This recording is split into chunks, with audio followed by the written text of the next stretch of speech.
My name is Stonesy Boy, and welcome back to the land of the living. It is I, Z Stonesy Boy, and sadly about the tragedy of Night 6, you guys heard of yesterday. It's really sad to hear. Even my cat Oliver is sad about it. And yeah.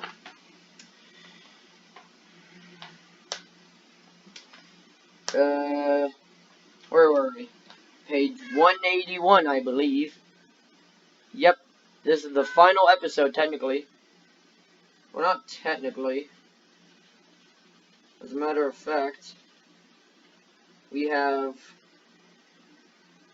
Yeah.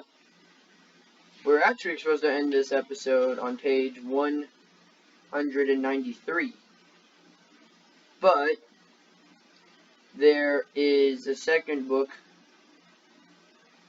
There's a new story on it.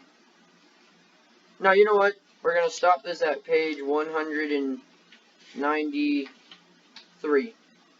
So, when I have every single book, we'll read the final one all together.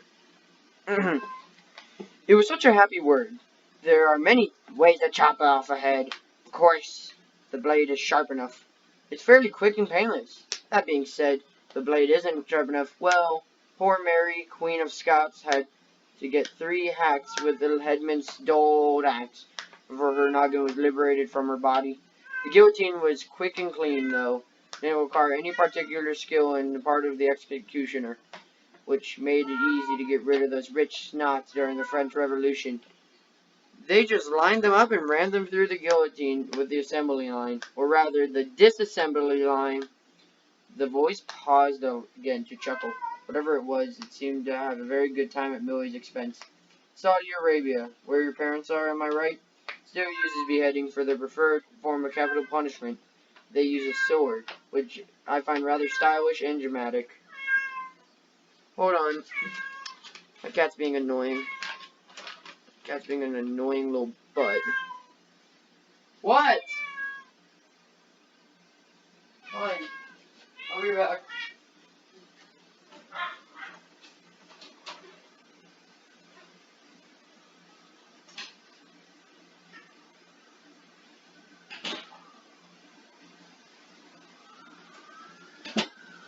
Okay, there. And of course a police car has to go through here. Whatever. Saudi Arabia. Okay. Saudi Arabia, Millie thought. Her parents were so far away, so unable to help her. And now she was facing down death. She strangely felt more love for them than she ever had.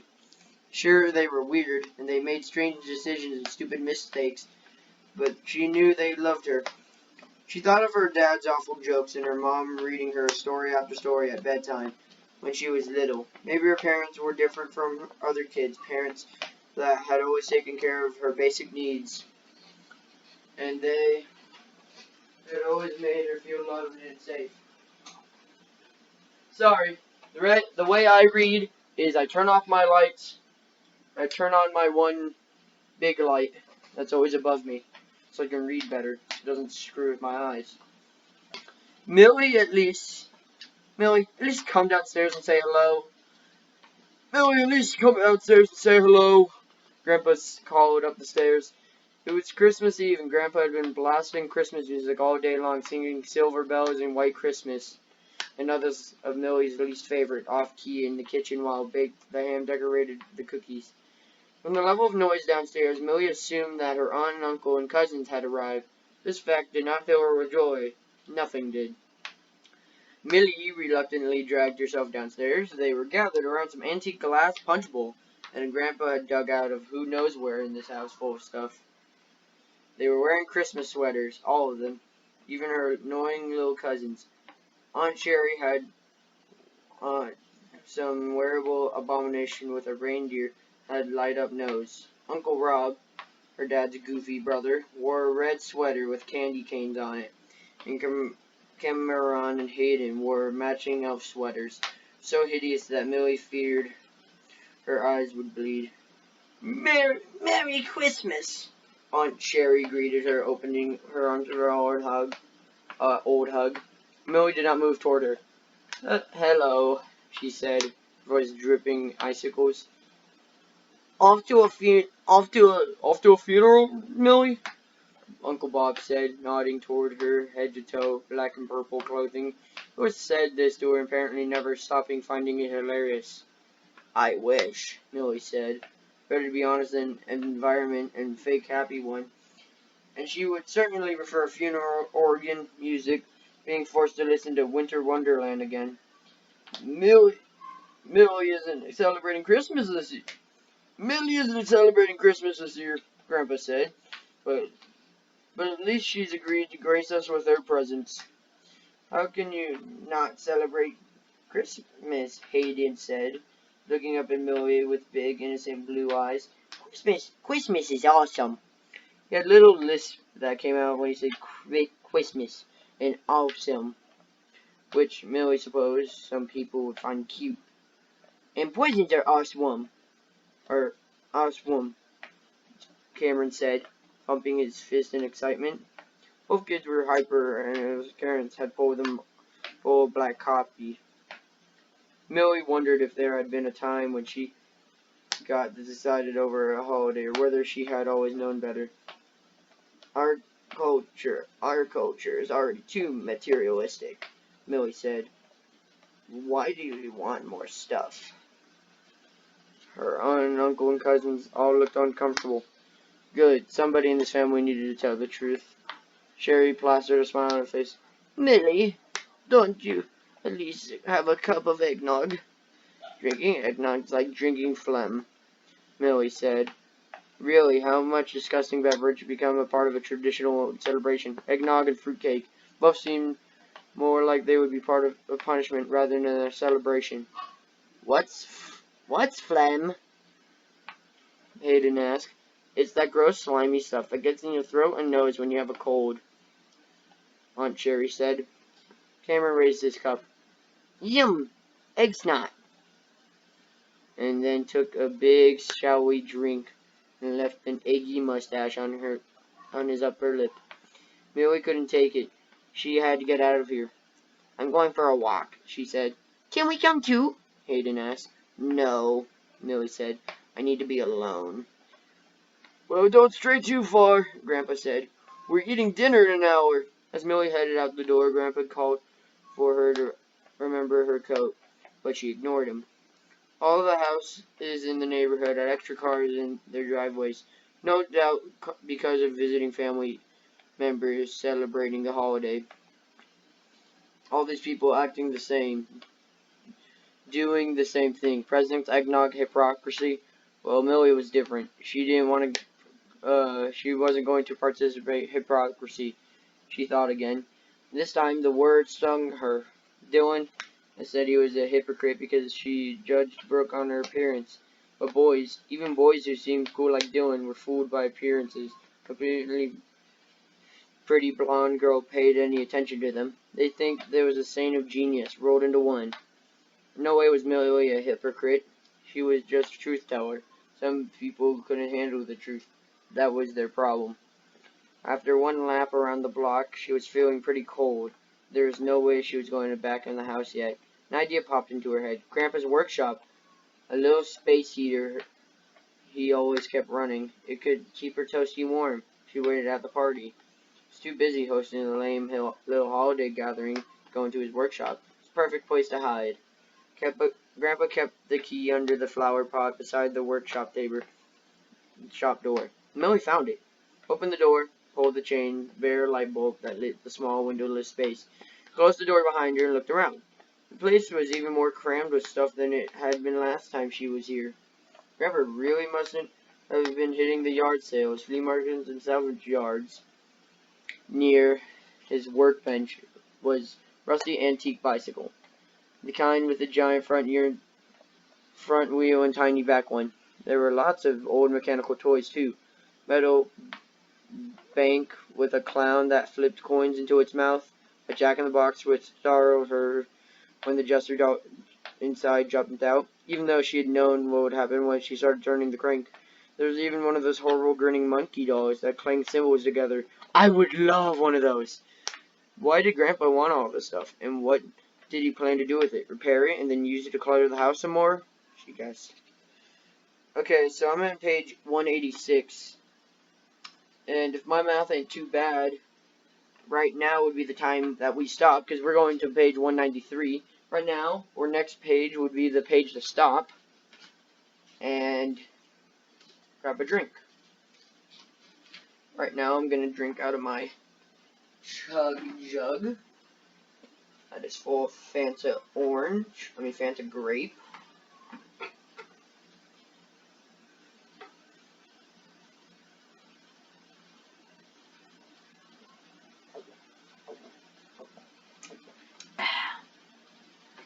Oh, that's good. Okay. So she's now going to the workshop. So maybe now she's gonna meet the bear and give us a description of a cheery bear that reminded her of Christmas, the thing that she hated. She climbed inside thinking it was a heater. Something like that. The strangest item among many was tucked into one corner of the shop. Some kind of mechanical bear with a bow tie, top hat, and a creepy blank grin. Looked like it once had been white and pink, but years of neglect have left the dingy gray. Okay, so yeah, it is Funtime Freddy, I can tell. It was big. Big enough for a person to climb into the body cavity. Like those science fiction movies where people drove giant robots. The hinges on its limbs made it look as the parts had once moved. It must have been a figure from one of those old kids' attractions that featured creepy-looking animatronics. Why had little kids ever liked these things? They were nightmare-inducing. From outside the workshop, Millie heard laughter and yelling. Hayden and Kirsten playing in the backyard. She hadn't thought of the workshop door and came inside. And what if they tried to come in? She couldn't let them find her here. They'd go to tell the adults, and then she'd drag back into the house and sentenced to mandatory celebration. Millie found herself staring at the old animatronic bear. Just a curiosity now was a potential solution to her problem. She opened the door to the mechanical bear's cavity, crawled inside, and shut the door behind her. Darkness enveloped her. It was so much better than those annoyingly twinkle-like, scorch-bright Christmas sweaters. It was perfect. No one would find her here. She could just go back to the house after she heard Uncle Rob and Aunt Sherry's car pulling out of the driveway. So what if she missed Skyping with her parents? Serve them right for being so far away on Christmas. Kids! Kids! It's time for Christmas dinner! Grandpa called out to the back door. Millie, you have to come in too, if you can hear me. Cameron and Hayden came running in, their cheeks pink from the chilly air. It smells great in here. It smells great in here, Cameron said. Oh, it's because I cooked you a feast, Grandpa said. Ham and sweet potatoes and rolls and your mom's green bean casserole. You didn't happen to see Millie while you're out there, did you? Nope, didn't see her, Hayden said. Grandpa, why is she so weird? Grandpa chuckled. She's 14. You'll be weird when you're 14 too. Now go wash your hands before we sit down to eat. At the table, Grandpa carved a big, sticky, beautiful ham. I glazed the thing with Coca-Cola, he said. Found the recipe on the internet. I've been looking up lots of recipes since Millie moved in. Most of them vegetarian, so she wouldn't starve herself to death. I bought this weird fake turkey loaf thing for her in the grocery store. When she gets back, she can have it with the green bean casserole and sweet potatoes. I keep feeling like we ought to go and look for... Keep feeling like we should go out and look for her, Sherry said. Oh, she'll show up when she gets hungry, or when she feels like she's made her point, Grandpa said. She and that cat of hers aren't that different. She's just at the age, you know. Now, speaking of hungry, who wants some ham? I don't like the sort of Saudi Arabian executioner, silly Millie, the voice said. But I do have this sharp sheet of metal I could pass through the chamber. It would pass at the level of your throat, or it could hit your lower and bisect you. Bisection is a sure way to go, too. Either way, the job would get done. I think it would be smooth like Madame Guillotine instead of slow, dull hacking like Mary, Queen of Scots experience. But I'm not in the 100% sure. This will be my first attempt at decapitations. Yours too, but it'll also be your last. The voice laughed as late as wittism. Millie pushed on the walls of the chamber that trapped her. They didn't budge. But then she saw a tiny crack of light shining through the door. Maybe she could slip something, a tool of some sort, into the crack. She could somehow pry the door open. But what could she use as a tool? She took a mental survey of her jewelry. Her earrings were too small and breakable. Her necklace was too unhelpful, string of jet beads, and there was a silver cuff bracelet on her wrist. She pulled it off and pushed it and bent it until it was nearly ruler straight. The end didn't seem like the right size to slip into the crack of the door, but she was too afraid to test it, too worried that her captor would notice. "Millie," the voice said, "are you still with me?" A decision must be made, Millie thought. If she lowered her head and curled up into a ball, and the blade shot through, it would miss her. She would have to be quick, though. Make sure she got her whole head out of the way, or else she'd be scalped. If the blade came through lower to bisect her, she'd really have to flatten out the bottom of the small space. "Is there any chance that you could just let me go?" she asked. "Anything I can give you in exchange for my life." "Lamb chop." "There's nothing I want from you except your life." Millie took a deep breath. "Okay, then decapitation it is." "Really?" The voice sounded tremendously pleased. "Good choice. It's a classic. I promise you won't be disappointed." A low, rumbling laugh. "You won't be disappointed because you'll be dead." Millie felt more tears spring in her eyes. She had to be strong, but you could still cry and be strong at the same time. "Tell me when you're about to do it, okay? Don't just spring it on me." "Fair enough, I suppose. It's not like you're going anywhere. Give me a few minutes to get ready. You know what they say, prior preparations prevent poor performance." Chamber shook and rattled when the animatronic's eyes rolled back outward, away from the chamber. Millie waited, her heart pounding. Why had she never wished for death? No matter how hard life could be, how depressing or disappointing, she wanted to live. If nothing else, she wanted the chance to apologize to Dylan for what she said about Brooke, and asked if they could be friends again. She curled into as tiny as a ball as she could, tucking her head under her arms. She hoped harder if she ever hoped for anything low enough to miss the blade. "Melissa Fitzmans, you are hereby sentenced to die for your crimes of humanity." "Wait," Millie said. "What does that mean? Crimes of humanity? You," the voice said, "have been rude and quick to anger. You have rushed the judgment of others. You have insufficiently grateful for those who had shown you nothing but love and kindness." Voice was right. Different indecencies of her own rudeness and ingratitude played in her head like scenes from a movie she didn't want to see. "Guilty as charged," Millie said. "But why are those crimes I have to die for? These crimes everybody's guilty from time to time." "True," the voice said. "That's why there's crimes of humanity. But if there's something all humans are guilty of, then why do I have to die for them?" The voice didn't answer, and Millie felt a small tingle of hope. Maybe she wouldn't have to take her chances by curling up on the floor in cavity. She could talk herself out of this. 2 more pages, so you know. "Millie might die, because," the voice said, "you're the one who crawled into my belly." Whimpering, Millie made herself as small as she possibly could in the bottom of the cavity. She got out. She was going to make a point to be nicer to Grandpa. He really had been good to her, taking her and putting it up with her moves and teaching himself how to cook all those vegetarian recipes. "Experience of the French Revolution," the friend says. "I will now be cut down to the French for releasing the blade. Un, deux, choice." But quick as a shot, the blade sliced through the chamber. Grandpa brought out a platter of sugar cookies and set them on the coffee table. "I'll be right back with a hot chocolate," he said. In the kitchen, he finally broke down, and Millie's cell number. Her phone rang from the pocket of her jacket that was hanging on the coat rack in the hall. Oh well, she would come back when she felt like she'd proved her point.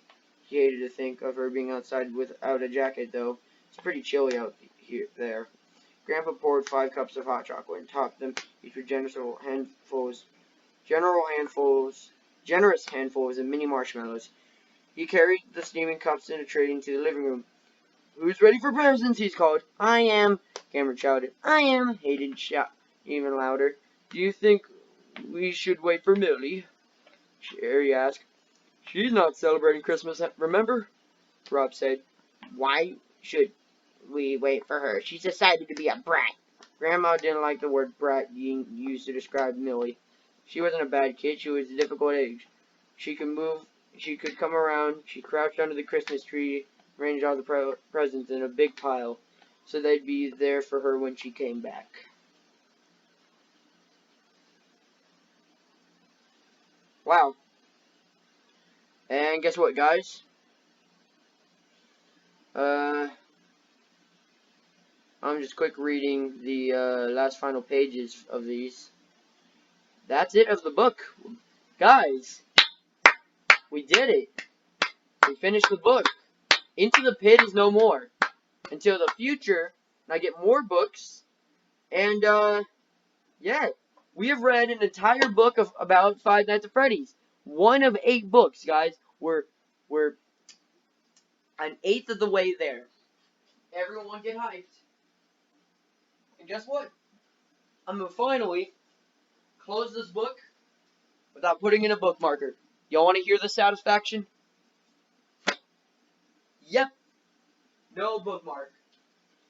I mean, soon we'll have another bookmark. But hey, that's a story for another time. We're done for Into the Pit.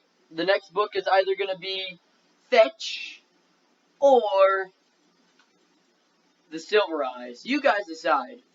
Heck, I'll put a ballot. Fetch or The Silver Eyes will be the next book we read. I think it should be Fetch. Fetch, personally. So I'll put it on as a ballot at the end of the video. You'll see it up on the little information thing right about now. So,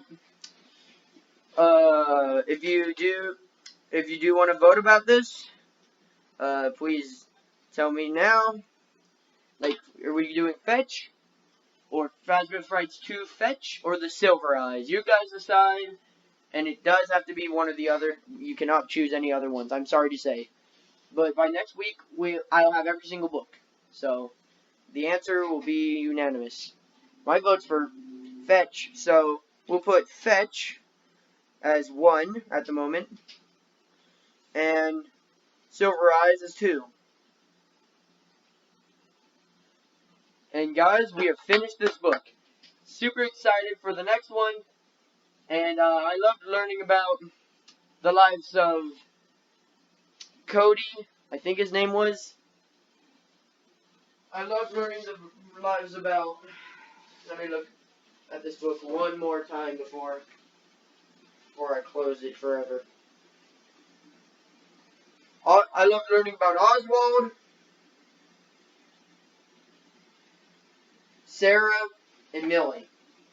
These were great books. Every single one of them was a great book. So, yeah. And soon, we will learn about Dr. Lective, which I speed read the first paragraph.